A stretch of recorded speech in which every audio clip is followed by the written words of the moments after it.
Alors bonjour. Alors la suite de l'Olympiade de mathématiques pour les élèves de la terminale sciences maths, c'est-à-dire l'exercice qui consiste à démontrer que quoi? À démontrer que sinus de d degrés n'est pas un nombre rationnel. N'est pas un nombre rationnel, c'est-à-dire il appartient à quoi? Il appartient à R privé de Q. Et pour ce faire, alors on va supposer que effectivement ce nombre-là, c'est un élément de Q. Alors, d'après l'une des formules de linéarisation que vous avez déjà vues, qui exprime cosinus sinus de 3x en fonction de quoi? En fonction de sinus x, et bien il nous donne la formule suivante, à savoir, si vous voulez, sinus 30 degrés, elle est égale, en appliquant la formule d'addition en trigonométrie, en exprimant que quoi? Que cosinus 20 degrés est encore égal à cosinus carré de 10 degrés moins sinus carré de 10 degrés, et à appliquer encore la formule cosinus carré de x plus sinus carré de x égale 1. Donc, en tout état de cause, nous arrivons à quoi? Nous arrivons à cette formule-là. Donc, qu'est-ce qu'on va faire ici? Eh bien, ici, on va poser sinus de degré égale t, un nombre t rationnel. Donc, l'équation, cette égalité-là, elle devient quoi? Elle devient moins 4 t au cube plus 3 t, sinus 30 degrés est égal à 1,5, donc moins 1,5 égale 0. Donc, on va poser f de t égale quoi? Égale moins 4 t au cube plus 3 t moins 1,5, bien sûr avec p et q, si vous voulez, avec quoi? Avec t égale quoi? Égale p sur q, et que p et q sont premiers entre eux. C'est très important. P et Q sont premiers entre eux. Donc, on va poser T égale P sur Q, et on va remplacer, dans cette expression-là, on va remplacer T par quoi? Par P sur Q. Donc, on va obtenir une expression sous la forme 8P3 moins 6PQ carré est égal à quoi? Est égal à moins Q à la puissance 3.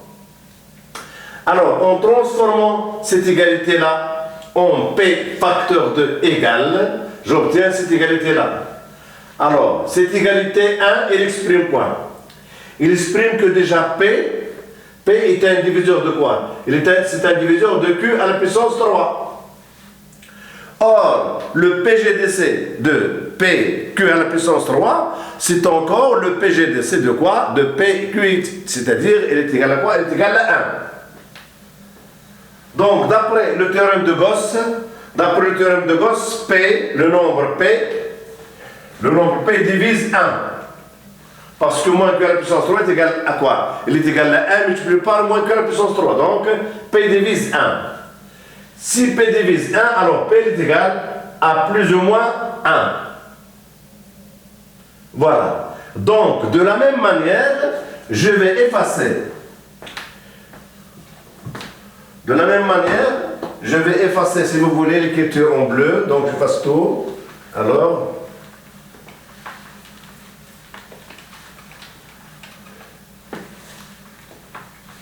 et on va transformer autrement encore. On va transformer cette écriture-là. Cette écriture-là, on va la transformer. Et si nous avons mis en facteur P, alors P maintenant, on va mettre en facteur, si vous voulez, quoi? On va mettre Q au carré en facteur. Donc, si vous voulez, j'obtiens quoi? J'aurai quoi? J'aurai 8 P à la puissance 3. Elle est égale à quoi? Elle est égale à 6 P multiplié par Q au carré moins Q à la puissance 3. Et je vais factoriser par quoi? Par Q carré. Donc, égale Q au carré, facteur de quoi? De 6 P, si vous voulez, moins Q. Alors, cette écriture-là me permet de dire encore que quoi? Que Q carré divise cette quantité-là. Donc, déjà, j'aurai une relation 2, si vous voulez. Et bien, 2 implique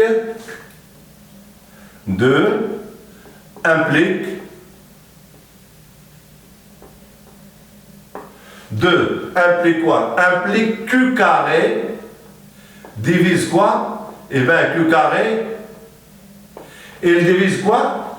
Il divise 8P à la puissance 3. Divise 8P à la puissance 3. Maintenant, toujours, le plus grand commun diviseur de quoi? De Q, de PQ si vous voulez. Il est égal à quoi? Il est encore égal au plus grand commun diviseur de quoi? De Q au carré, P à la puissance 3, égale quoi? Égale 1. Donc, toujours. Donc, nous aurons quoi ici? Eh bien, nous aurons, si vous voulez, ici, nous aurons quoi? Nous aurons Q carré. Q carré divise quoi? Eh bien, Q carré divise le nombre 8. Q carré divise le nombre 8, ça voudra dire tout simplement que quoi? Que Q, il est égal à quoi? Il est égal à plus ou moins 2. La seule éventualité ici pour que Q carré divise 8, eh bien, c'est que Q soit égal soit à plus 2, soit égal à moins 2.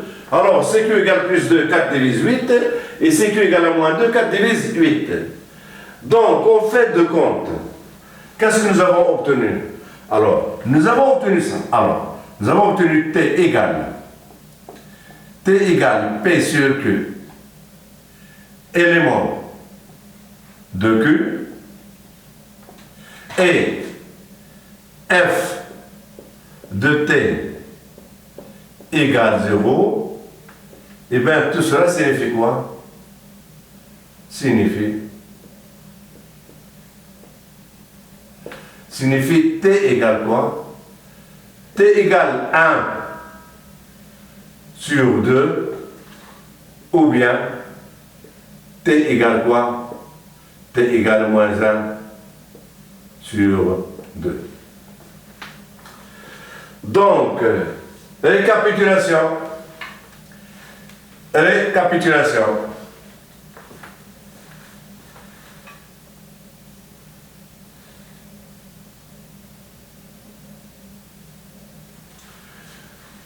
Récapitulation. Donc, ici, si vous voulez, T égale P sur Q. Donc, alors, T égale P sur Q, F de T égale 0. Donc, signifie quoi? Signifie tout simplement ici, signifie P égale plus ou moins 1 et Q égale plus ou moins 2. Donc, j'aurai quoi? J'aurai T égale 1 sur 2 ou bien T égale moins 1 sur 2. Eh bien, on va calculer l'image de 1 demi. On va calculer l'image de 1 demi. Bon, laissons les pouces. Alors voilà, j'efface tout. Alors l'image de moins 1 demi, F de 1 demi si vous voulez. Alors, F de 1 demi égale à moins 4. 1 demi à la puissance 3 plus 3 facteurs de 1 demi moins 1 demi égale 4 fois égale 1, ça fait 4 sur 8 égale 1 demi. 1 demi plus 3 sur 2, alors moins 1 demi. Ce nombre-là, il est égal à quoi? Il est égal à 3 demi, qui n'est pas égal à quoi? À 0. De la même manière, f de moins 1 demi, il sera égal à quoi? À 4. Il sera égal à moins 4, facteur de quoi? De moins 1 huitième, plus 3 facteur de moins 1 demi, alors moins 1 demi, et bien égal. Égal quoi? Égal 1 demi. Égal 1 demi, moins 3 demi, moins 1 demi, égale moins 3 demi, qui n'est pas égal à 0. Donc, la supposition, notre supposition, elle est fausse. D'après le raisonnement par l'absurde, la supposition est fausse, donc sa négation est vraie. La supposition est insensée. Alors là, la supposition T appartient à Q est insensée.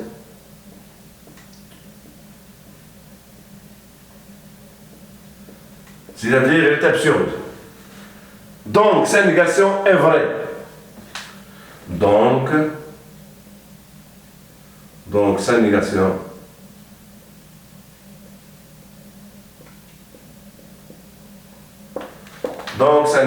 est vraie.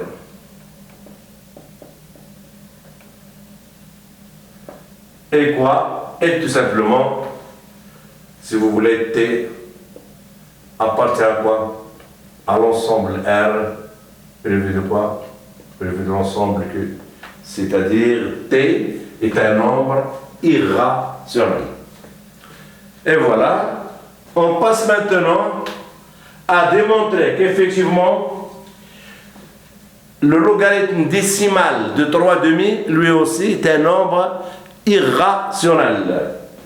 Alors que j'efface tout. Donc, la suite de l'exercice. Alors, la suite LOG, c'est-à-dire le logarithme décimal de 3/2, si vous voulez, appartient à quoi? Elle appartient à R, privé de quoi? Privé de l'ensemble Q. Donc, de la même manière toujours, on passe à supposer quoi? À supposer que, effectivement, ce nombre-là, il appartient à Q. Donc, supposons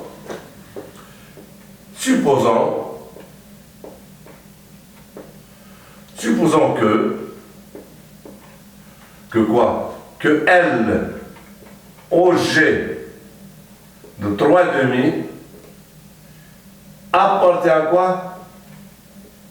Appartient à l'ensemble Q. Puisqu'il appartient à l'ensemble Q, ça signifie quoi? Ça signifie L, posons donc si vous voulez,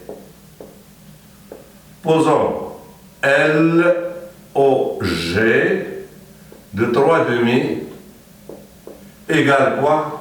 Égale P sur Q. Donc, par définition de LOG de 3/2 égale P sur Q, nous obtenons quoi? Nous obtenons tout simplement 3 sur 2.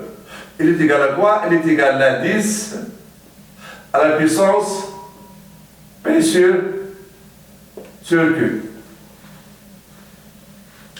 Donc, en élevant à la puissance Q, on va obtenir quoi? 3/2 à la puissance Q égale quoi? Égale 10 à la puissance P. Donc, j'aurai 3 à la puissance Q égale 2 à la puissance Q multiplié par 10 à la puissance P. Voyons maintenant, on a presque arrivé à la conclusion.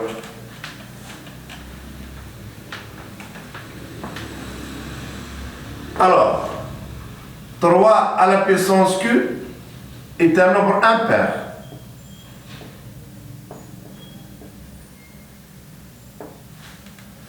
Ainsi, 2 à la puissance Q multiplié par 10 à la puissance P est pair.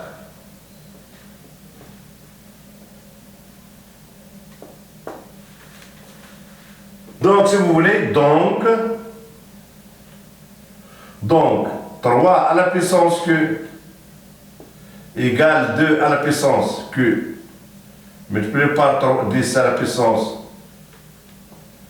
multiplié par 10 à la puissance p est une égalité absurde. Est une égalité absurde. Est une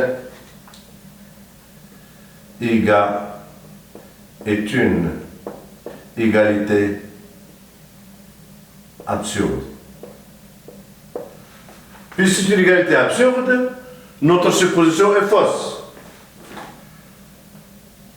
La supposition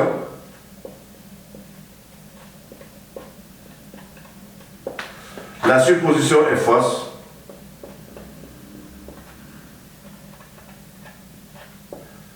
Et sa négation est vraie. Et sa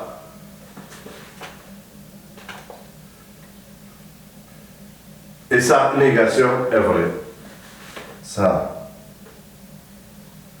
négation est vraie.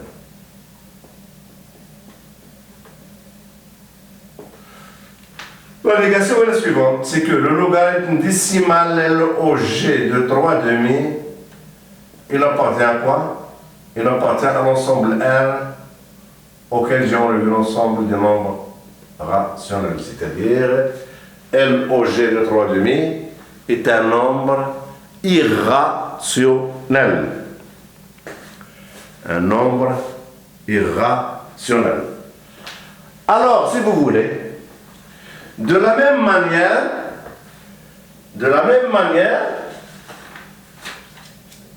je vais vous donner un exercice, de la même manière,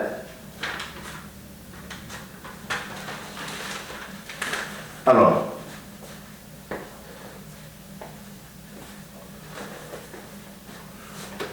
j'efface.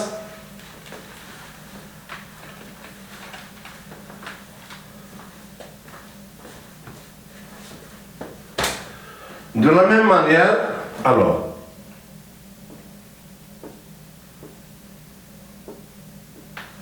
de la même manière, racine de 3 moins racine de 2, c'est un nombre irrationnel. Appartient à quoi? Appartient à R privé de quoi? Privé de l'ensemble Q. Alors, de la même manière, qu'est-ce qu'on va faire ici? Eh bien, supposons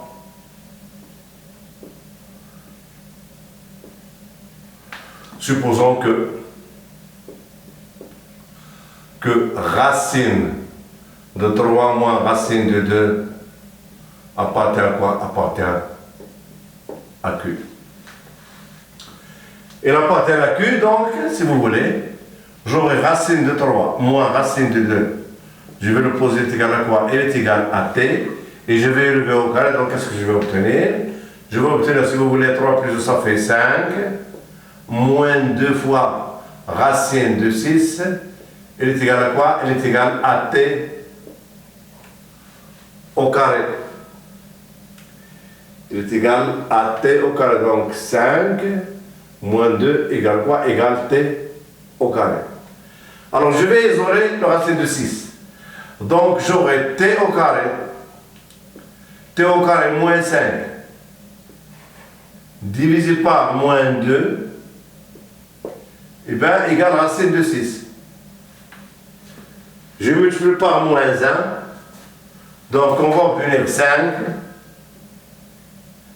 moins T au carré sur 2 égale quoi? Égale racine de 6.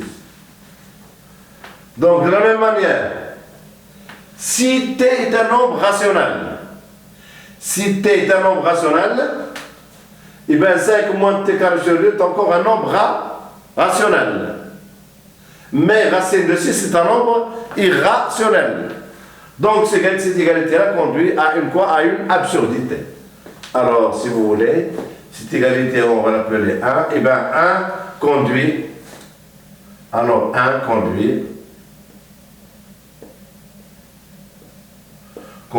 à une absurdité, à une